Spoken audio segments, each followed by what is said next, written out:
RCA से बड़ी खबर मिल रही है। महिला कोच एकता सिंह को हटाया आरसीए ने। एकता के खिलाफ कई शिकायतें मिली आरसीए को।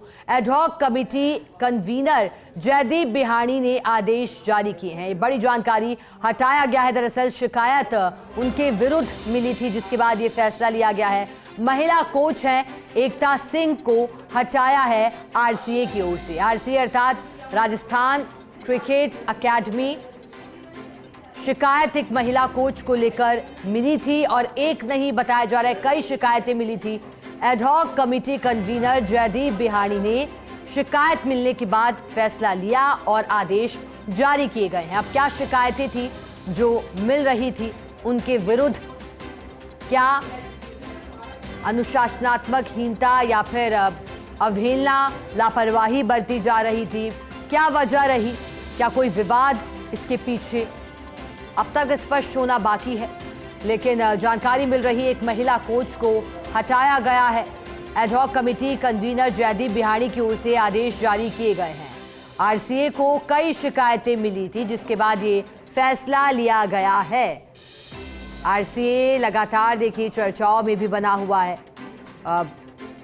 इससे पूर्व में भी कई खबरें आरसीए को लेकर आती रही है, लेकिन फिलहाल जानकारी महिला कोच एकता सिंह को हटाने की। हमारे साथ एसोसिएट एडिटर नरेश शर्मा जुड़ गए हैं। नरेश जी, महिला कोच एकता सिंह को हटाया गया है, आदेश भी आए हैं, लेकिन क्या शिकायतें मिल रही थी उनके विरुद्ध, जिसके बाद ये बड़ा फैसला लिया गया है? देखिए, एडहॉक कमेटी के कन्वीनर जयदीप बिहानी ने जो आदेश जारी किया है उसमें साफ कहा है कि जो त्रिवेंद्रम में जो सीनियर T20 टूर्नामेंट हुआ था, उस टूर्नामेंट के दौरान कई तरह की जो शिकायतें हैं वो आई थी, और खास जो कह सकते हैं कि उनके व्यवहार को लेकर भी शिकायतें थी। तो अब उस आधार पे ये कार्रवाई करते हुए आरसीए के जो कन्वीनर है एडहॉक कमेटी के, उन्होंने कोच पद से हटा दिया। हालांकि जो कोच को हटाया गया है, उन्होंने भी जो कन्वीनर है उनको एक पत्र लिखा है और ये कहा है कि उनका व्यवहार कोई खराब नहीं था, और कुछ जो सेलेक्टर हैं और कप्तान हैं और कुछ जो मैनेजमेंट के सदस्य हैं, उन्होंने उनके खिलाफ एक षड्यंत्र रचा है। उस षड्यंत्र का वो शिकार हुई है और इस कारण से उनको जो है वो शिकायत की गई है, और उन्होंने समय भी मांगा है एडहॉक कमेटी के कन्वीनर से कि वो व्यक्तिगत रूप से मिलकर तमाम जो मुद्दे हैं उनको बताना चाहती हैं।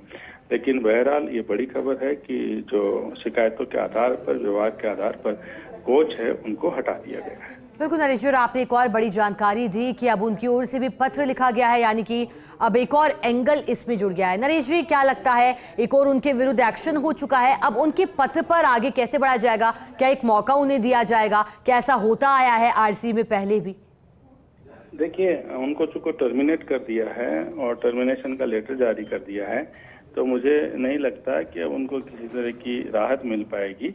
हालांकि जो आरोप है, उन आरोपों को लेकर जरूर वो अपनी सफाई दे सकती है, क्योंकि उन पर गंभीर आरोप लगे हैं, और उन जो आदेश जो हमारे पास मौजूद है उसमें साफ लिखा है कि व्यवहार को लेके जो बिहेवियर था उनका ठीक नहीं था, चाहे वो खिलाड़ियों के साथ हो या अन्य जो स्टाफ उनके साथ।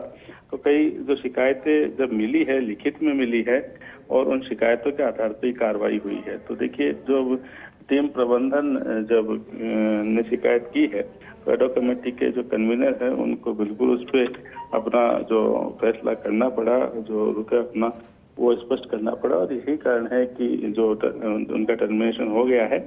अब भले ही उन्होंने जो पत्र लिखकर अपनी तरफ से सफाई दी है कोच ने, और कहा है कि जब व्यक्तिगत रूप से मिलेगी तो तमाम बातें जो है वो बताएंगी, लेकिन जो एक बात उन्होंने पत्र में साफ लिखी है, जिसमें उन्होंने कप्तान, कुछ सेलेक्टर और जो टीम प्रबंधन के जो सदस्य हैं उनको आड़े हाथों लिया, और कहा है कि उन्होंने जो है वो एक मिलके ऐसा जो शिकायती पुलंदा तैयार किया, और उनके आधार पर जो कार्रवाई की है वो गलत है। बिल्कुल नरेश जी, और ये पूरा मामला शिकायत, एक्शन, पत्र, सफाई तक आ पहुंचा। बहुत शुक्रिया नरेश जी आपका साथ जुड़ने के लिए, जानकारी के लिए।